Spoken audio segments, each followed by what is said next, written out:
If I told you on Friday the Chiefs are not going to score a touchdown, that would be probably one of the colder takes you could possibly have. Or Rob Gronkowski is going to score 2 touchdowns. If there is a blowout, it'll be the Buccaneers blowing out the Chiefs. Nobody had that. I think if anybody had a blowout, it was Nick Wrong, and he had them by 16. A lot of people had it Chiefs winning by 4, 5, 6. Or if the Patriots, I keep saying that with Brady, old habits die hard. The Buccaneers were going to win. It was going to be by a couple of points. I had the Buccaneers winning 28-27. I still think and have thought this way the entire postseason, the defense was the real MVP. I said on Friday that this is a quarterback game, and one quarterback's going to win the MVP, and one is going to lose it. And that's what happened. Tom Brady was going to be the MVP if the Bucs won, and Patrick Mahomes would have been the MVP if the Chiefs won. That doesn't mean it went to the right people, because Tom Brady was great, but that defense set the tone for everything. Defense was great. Bend, didn't break.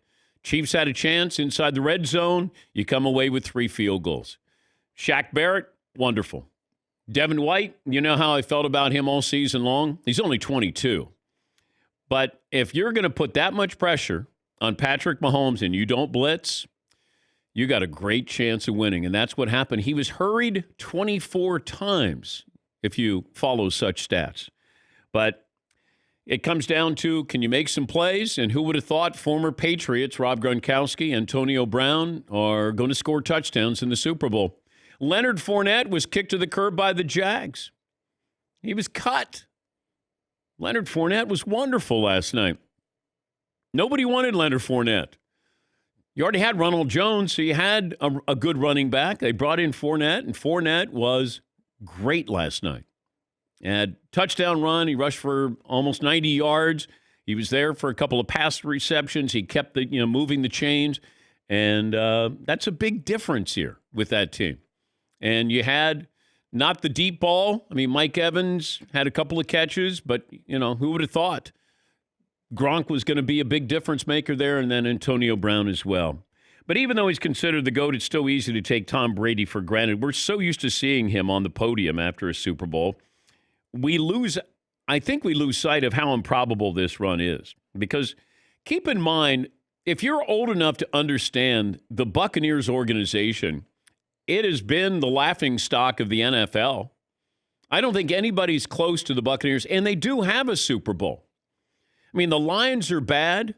The Browns at least had a legacy back in the 60s when they were a championship team before the Super Bowl era. But the Buccaneers, they were the laughingstock of the NFL, and they hadn't done anything since 2007. So you get a 42-year-old quarterback who's going to join you. There's no training camp. There's no preseason, and we're somehow going to make this work. And he goes in there and he recruits Gronk. He lobbies for Antonio Brown. And all of a sudden, I think Brady realized, I like my weapons. I got a coach I like. We have a fun back and forth. But I think what Brady really saw was just how good that defense could be, because it was young and they were able to make plays. And so Brady didn't have to feel that pressure of, I got to go out there and put up 28 points every single weekend. But when they lost 3 or 4 in November, when they got blown out 38-3 to New Orleans, if you would have said that team's winning the Super Bowl, I would have said, no, they're not. I think I even had doubts, and I had them making the playoffs. I had doubts that they were going to make the playoffs back then.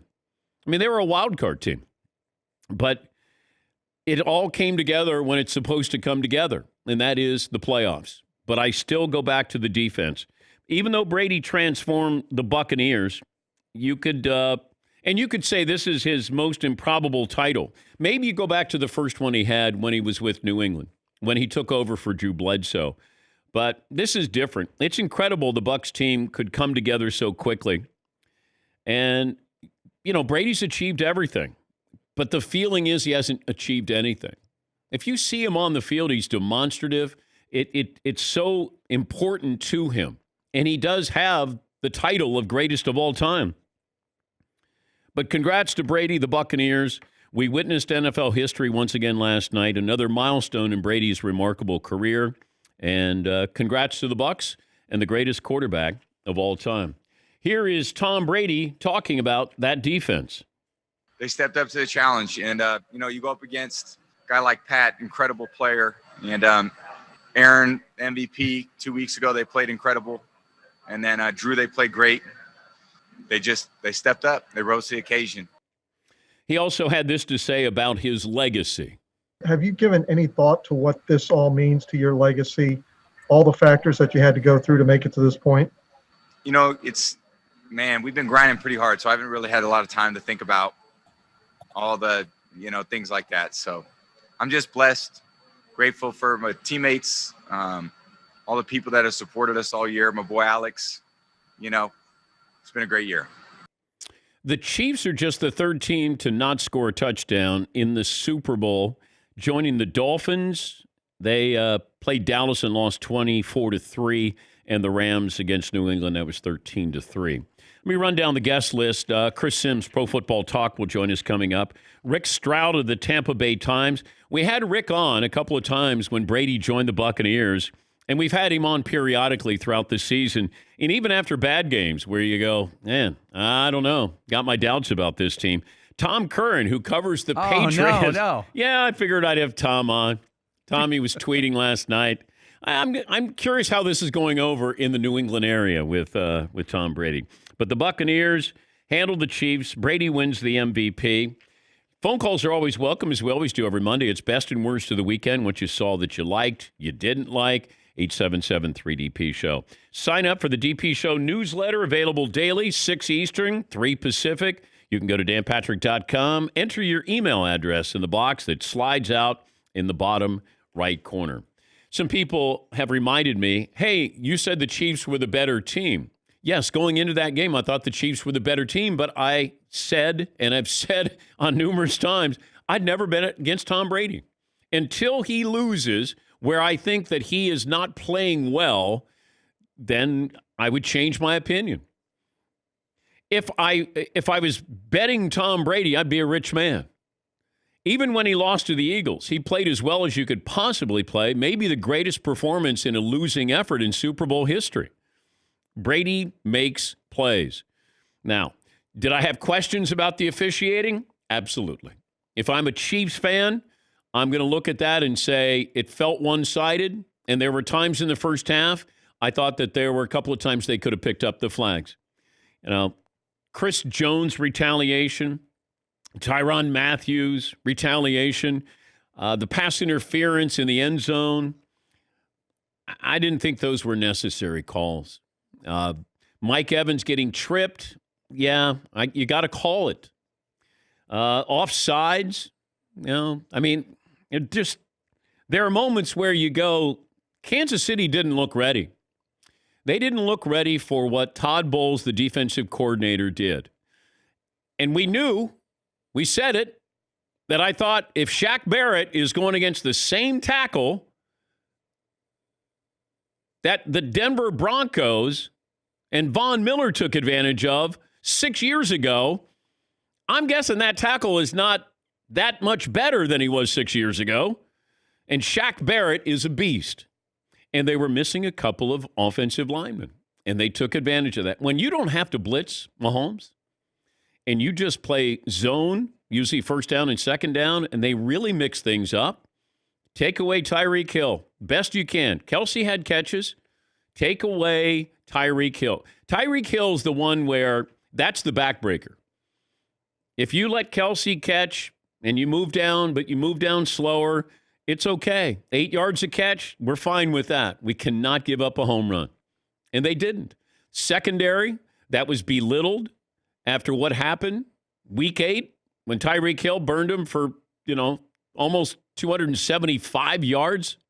They came back and played well. They put pressure. They hit Mahomes. And that's another thing that I said on Friday. If you don't get to him to sack him, hit him. They hit him 12 times. Tom Brady got hit 2 times. But it felt like that touchdown at the end of the first half, that was it. It was strange because I thought, okay, The only guy who's ever come back from that kind of deficit is the one who's leading 21-3.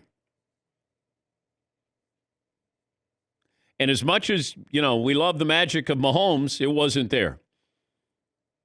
And it reminded me, believe it or not, of Patrick Mahomes in college. Because I watched Texas Tech football. They weren't very good, but I did watch.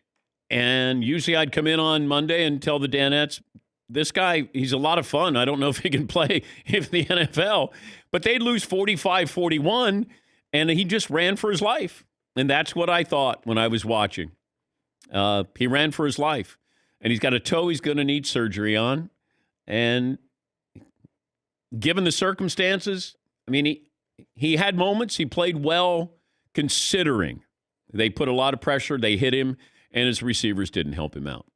But if you don't put pressure on Brady, you don't have any interceptions. They had the one that was called back due to a holding penalty on the other side of the field with Tyrann Mathieu. That was big. You need one or two of those, and they didn't get it. And Mahomes getting picked off twice,